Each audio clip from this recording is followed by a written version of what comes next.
Moving on to the next session, which is imperative sentences and tags. So imperative sentences gives out a command or a request. So there are three types of imperative sentences: affirmative imperatives, which are positive imperatives, imperatives that are positive; negative imperatives, imperatives which contain a negative word; and suggestions or proposals. So affirmative imperative sentences use either will you or won't you as the question tag. So is that clear? Affirmative imperative sentences use will you or won't you as a question tag. Example is stay seated, will you? There stay seated is a command. Stay seated, will you? It is in the present tense. So you are asking someone to stay seated. So stay seated, will you? It is an interactive kind of a question. Please return my books. So somebody has taken books from you. So please return my books, won't you? It is a plea or a request. Please return my books, won't you? So with affirmative imperative sentences, we use either will you or won't you as the question tag. Now, with negative imperative sentences, we use the question tag will you. So with negative imperative, the question tag used is will you. Example is stop arguing with me, will you? There, stop arguing with me. The main clause contains a negative word stop. Stop arguing with me. Again, that is a command. Will you? So with negative imperatives, will you is used. If there is a negative word in the first main clause of the imperative, then will you is used in the question tag. Stop arguing with me, will you? In the case of suggestions or proposals, question tag shall we is usually used. Example is let us meet next month, shall we? Let us meet is a proposal or a suggestion. Let us meet next month. There, the question tag used is shall we. Let us meet next month, shall we? So since it is let us, in the tag pronoun must be in unison with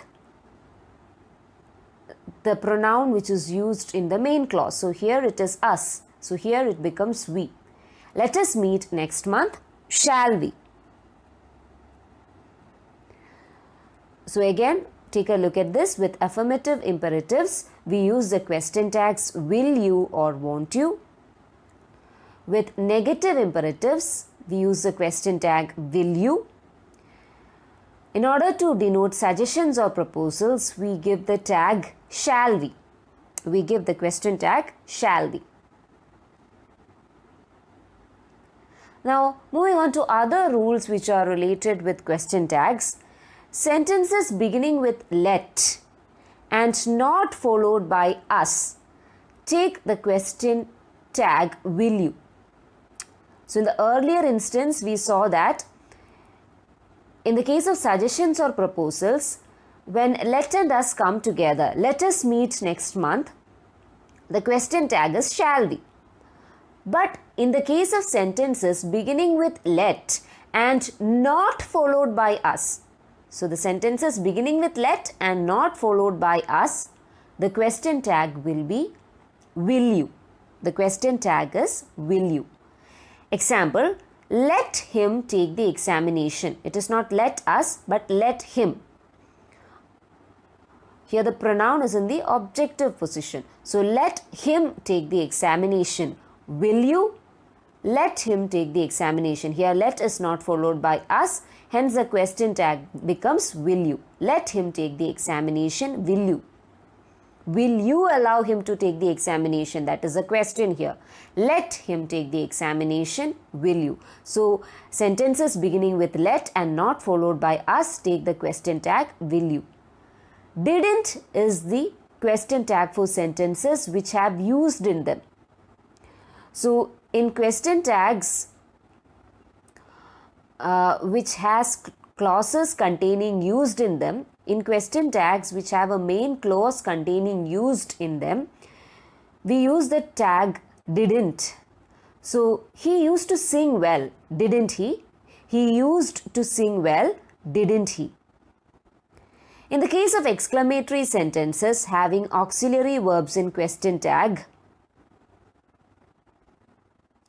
the auxiliary verbs are used. For example, how smart the boy is. How smart the boy is. Here is actually a helping verb. How smart the boy is. Here is acts as an auxiliary verb. So it has the auxiliary verb is. Hence, in the tag it becomes isn't he. So in the case of exclamatory sentences having auxiliary verbs in question tags,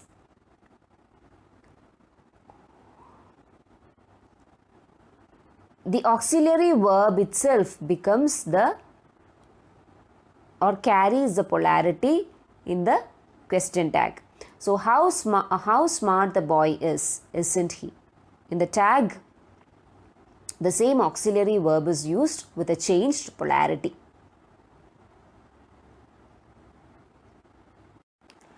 Now moving on to the next major topic, negation. Negation refers to a grammatical construction which has a negative polarity. So negation refers to a grammatical construction with negative polarity.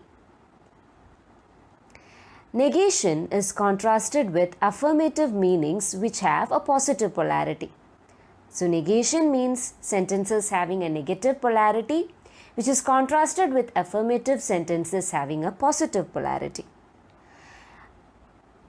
A negative declarative or a negative sentence is formed by using not after a modal or auxiliary verb or after a linking verb. So how can a sentence be turned into negative? A negative declarative is formed using not after a modal or auxiliary verb or after the linking verb. Let's illustrate it with the help of examples.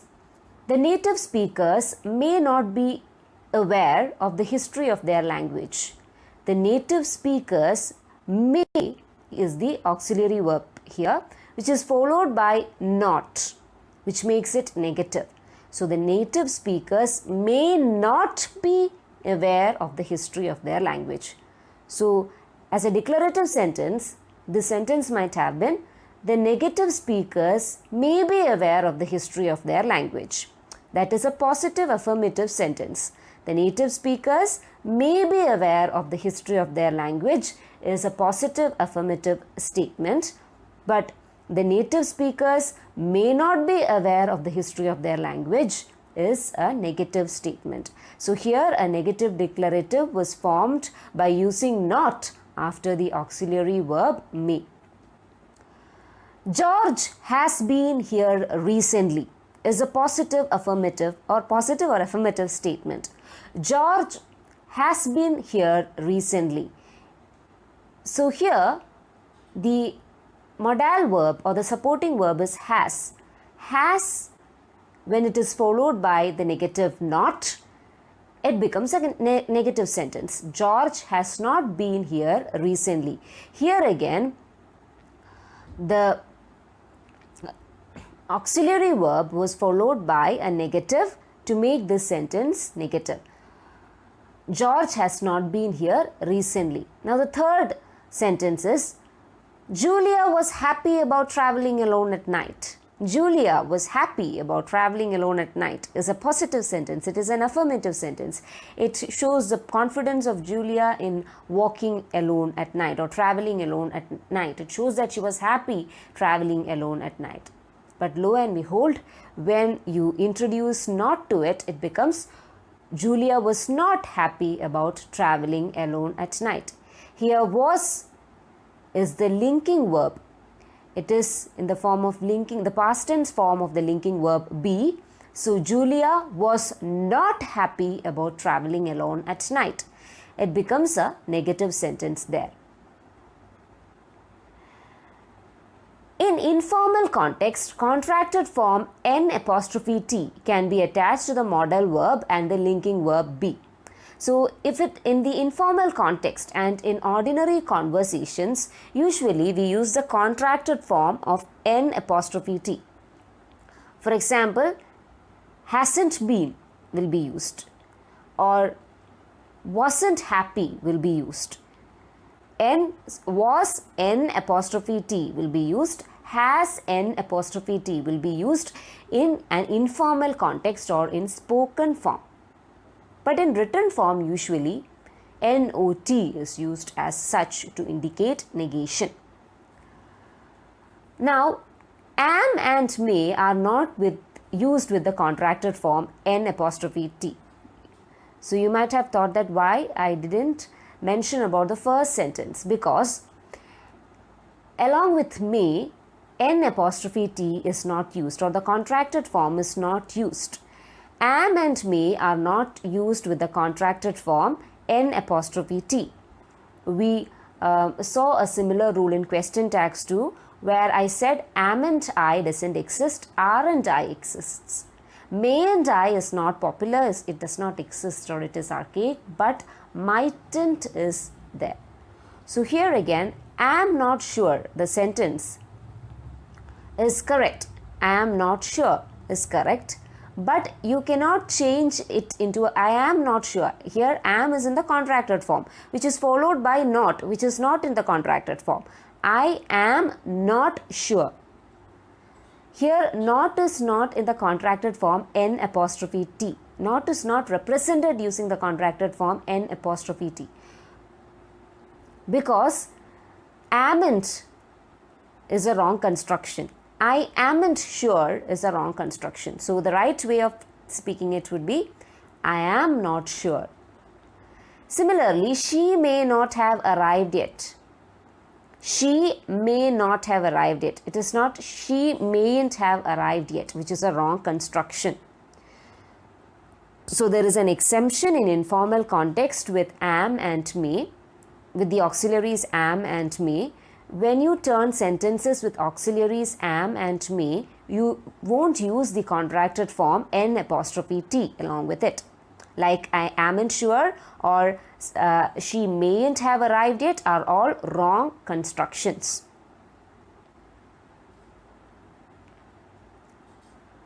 Now moving on to the next slide. Now, as with the case with tags, what would happen if there is no modal auxiliary or linking verb in the sentence? If there is no modal auxiliary or linking verb be, auxiliary do is used with not to form the negative. So, if there is no modal auxiliary or linking verb be, auxiliary do is used with not to form the negative. Let's take an example. I do not believe a word he says. So, I believe every word he says, or I believe the word he says can be turned into negative by introducing. I believe is a lexical verb, right? Believe is a lexical verb. So, there is no auxiliary verb there. There is also no linking verb be. So, you need to introduce do there. So, I do not believe. Do and not are introduced. I do not believe a word he says to turn it into negative. Now, the contracted forms don't for do not, doesn't for does not, and didn't for did not are used in informal context. So, in informal context or in ordinary speech, contracted forms don't for do not, doesn't for does not, and didn't for did not are used. But in formal context, it is written as did not didn't. For example, it did not occur to her that she was in danger. The positive of the sentence or the assertive sentence would be it occurred to her that she was in danger. It occurred to her that she was in danger. So, it occurred to her would be the positive sentence. There would have been a ed form here. Okay, since it is in the, it occurred to her that she was in danger. So it would have been in the it would have been in the past tense. Hence, did is introduced. It did not occur to her that she was in any danger. So the past tense form of do is introduced here along with not. So it did not occur to her that she was in danger. Now again with the third sentence, his brother doesn't like fish. His brother likes fish will be the positive assertive sentence.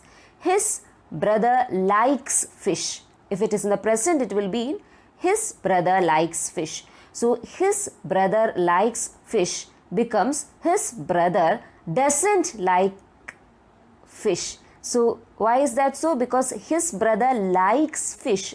Their likes is in the present tense form, and likes is a lexical verb. So since there is no auxiliary verb, you need to introduce an auxiliary form of do. And since this sentence was in the present tense, the does form of the auxiliary verb, that too in the present tense form, should be introduced. So does is introduced here. Then again you need to turn it into negative, hence it becomes doesn't. So his brother doesn't like fish. Is that clear? Now we didn't see the notice until yesterday. So here the affirmative statement would be, we saw the notice yesterday. We saw the notice yesterday would be the affirmative statement, which can be turned into negative as, we didn't see the notice until yesterday.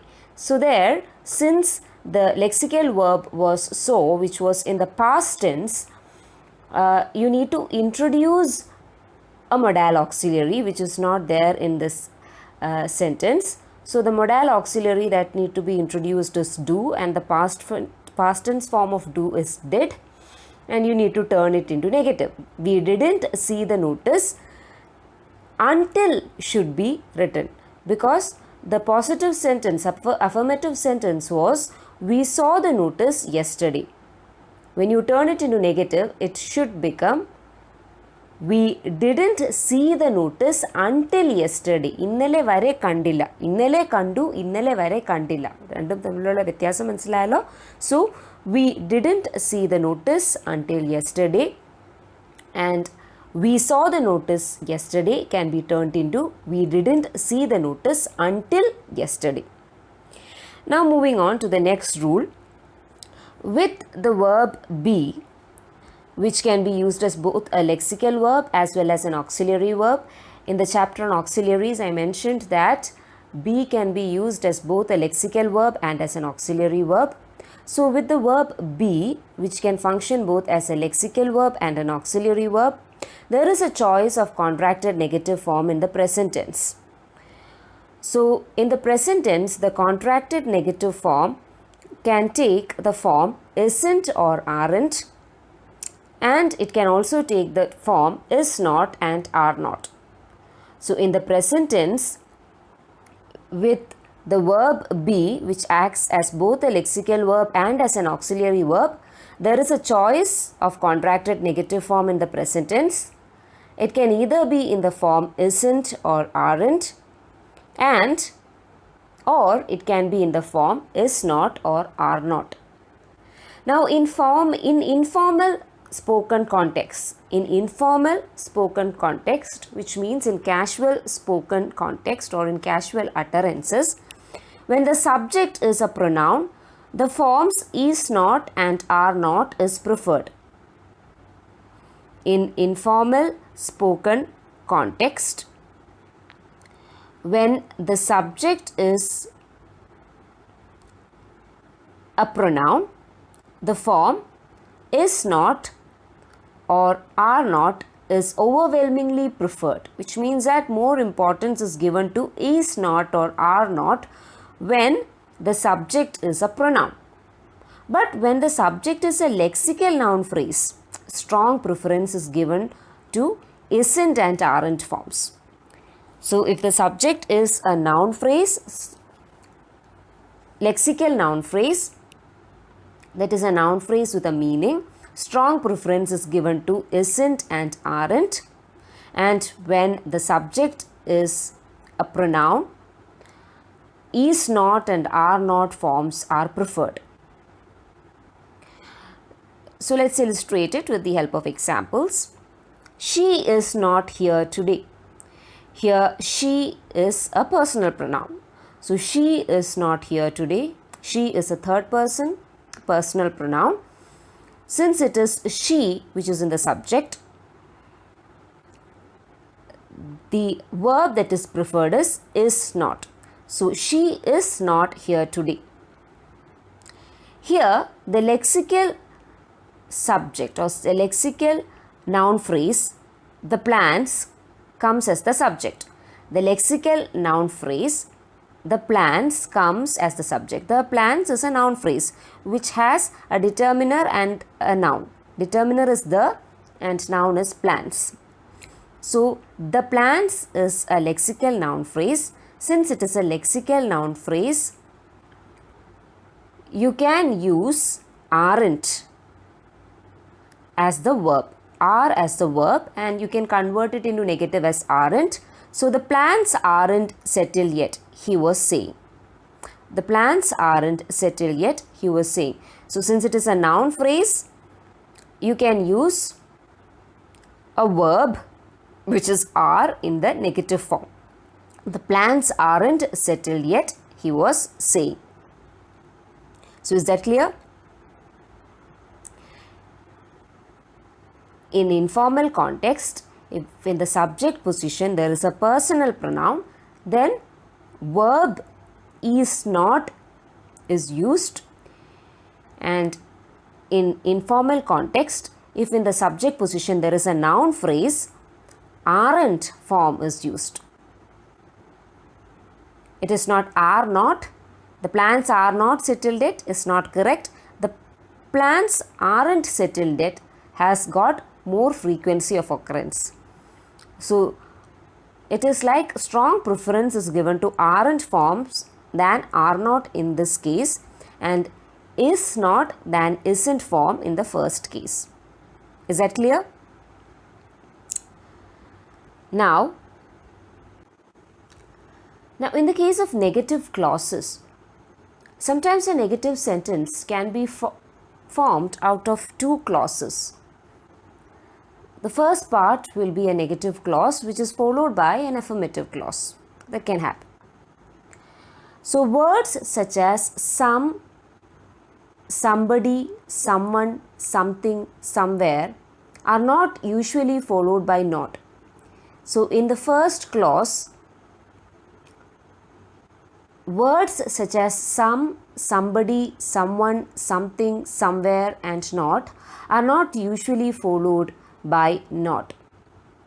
However, words like anybody, any, anyone, anything, anywhere can be followed by not. Let's illustrate it with an example. There is some room at the front of the train. So, this sentence has two clauses. There is some room, and which is the like the noun phrase. There is some room. Then the prepositional phrase is also there. The prepositional clause is also there. At the front of the train. There is some room at the front of the train, which is a prepositional phrase. So, in the first clause, there is some room. Word some is there. So, some is never followed by or some is not normally used following not. For example, you won't say there isn't some room at the front of the train.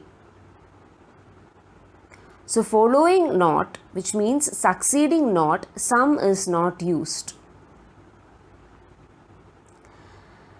There isn't some room at the front of the train, you won't say. That is a wrong utterance. There isn't some room at the front of the train is a wrong utterance.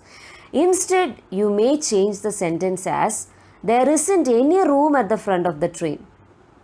Because some indicates that there is something left. some gives out the meaning of, there is something left. It is nothing. It is not nothing, it is something. There is something there. Is it clear? So, you cannot use not along with some. Not and some won't go together. So, there isn't some room at the front of the train is wrong. There isn't some room. കുറച്ച് മുറികൾ ഇല്ല എന്ന് മലയാളത്തിൽ പറയുന്ന പോലെ നമുക്ക് പറയാൻ പറ്റില്ല. There isn't some room at the front of the train is wrong. Instead, the correct utterance would be there isn't any room at the front of the train. So, words such as some, somebody, someone, something, somewhere are not normally used following not. So, after not, the words some, somebody, someone, something, somewhere is not used in a clause. But words any, anybody, anyone, anything, anywhere can be followed by not. That is, after not in a clause, the not can be followed by words like any, anybody, anyone, anything, anywhere. Is that clear? Now moving on to the next slide, which speaks about negative words, negative sentences and double negatives. A sentence with negative words like no, not, none, nothing, nowhere, neither, nobody, no one are considered as negative sentence. There is no positivity in any of these words. Hence, all these words are considered as negative, and sentences constructed from these negative words are considered as negative sentences. A sentence with negative words like no, not, none, nothing, nowhere, neither, nobody, no one are considered as negative sentences. Whereas adverbs like hardly, scarcely, barely, seldom are semi-negatives. Why do we call them as semi-negative? Because these are hedge words. Hedge words means it lowers the intensity of negativity. When you say hardly, there is hardly any people left, you still give the person a hope that there is some people left. Scarcely, scarcity of water indicates that there is water but very, very, very little amount of water. Barely, he could barely walk. He could still walk but barely walk. It is not like he could not walk or he cannot walk. He cannot walk means he is not able to walk. He is not able to move his legs. But he could barely walk means he could at least try to walk. So, these are semi-negatives. Okay, these are semi-negatives. Adverbs like hardly, scarcely, barely, seldom are semi-negatives. Words such as never, nobody, no one, nothing and nowhere have a negative meaning and they do not require a negative verb form. So, all these words never, nobody, no one, nothing and nowhere have a negative meaning and they do not require a negative verb form. In a sentence, if these words are there, then again there is no need for a negative verb form. If you introduce a negative verb form in a sentence containing any of these words like never, nobody, no one, nothing, nowhere, etc., the double negative would in turn make the sentence into a positive. Let's illustrate it with the help of an example. The company never told the staff that they needed a new password. The company never told the staff that they needed a new password. So, there was no need for the company. The company never told the staff that they needed a new password. It was a thing that never happened. Now, if you turn the sentence using a negative form of the verb, then it becomes, since it is told, it would become, the company didn't never tell the new staff that they needed a password. The company didn't never, that itself makes it positive. Didn't never means two negative sentences are coming together. ഒരിക്കലും പറയാതിരുന്നില്ല എന്നൊരു meaning വരും. So, the company didn't never tell the staff that they needed a password. Here the meaning is the company never told the staff they needed a password. That itself is negative. So, there is no need to introduce a negative verb form here like didn't. The company didn't never tell the new staff that they needed a password is a double negative. which would in turn make the sentence more complex and it would turn out to be a positive. So, double negatives are to be avoided in sentences.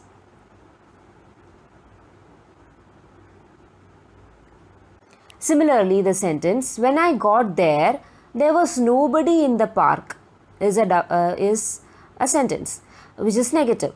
When I got there is the first part of the sentence. When I got there was nobody in the park. So, when I got there is the first clause. There was nobody in the park is the second clause. Together it becomes a negative. When I got there was nobody in the park. It shows that when he reached the park, there was no one to be seen.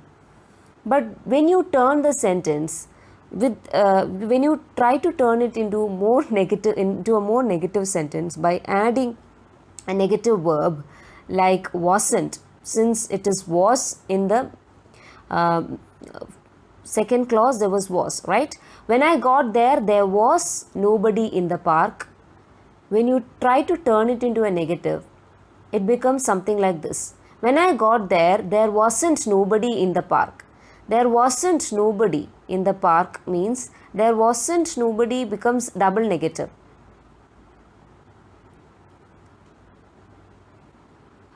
ആരും അവിടെ ഉണ്ടായിരുന്നില്ല എന്നാണ് ആദ്യത്തെ സെൻറ്റൻസിൽ പറയുന്നതെങ്കിൽ രണ്ടാമത്തെ സെൻറ്റൻസിൽ പറയുന്നത് when I got there wasn't nobody in the park. ആരും അവിടെ ഉണ്ടാവാതിരുന്നില്ല എന്നൊരു മീനിങ് ചിലപ്പോൾ വരും. So double negatives makes the sentence positive. So in normal utterances, double negative forms are not used. Okay. In non-standard dialects, double negatives may be used to show emphasis, but in English, double negatives or multiple negatives are not used. It can be used to show emphasis, but that is again, you need not learn about them because it would make it more confusing. In short, double negatives are not that common in sentences, and the use of double negatives can turn a sentence into a positive. Now we have come to the end of this lecture. So I wish to give you two assignments. You can take it down. The first mini assignment is construct a short passage of 6 sentences on any topic containing all the 4 sentence types. So at the very beginning of our lecture, we discussed sentence types. So in types of sentences part 1, at the very beginning, we discussed the various sentence types: declarative, imperative, interrogative and exclamatory. You need to construct short passages of 6 sentences each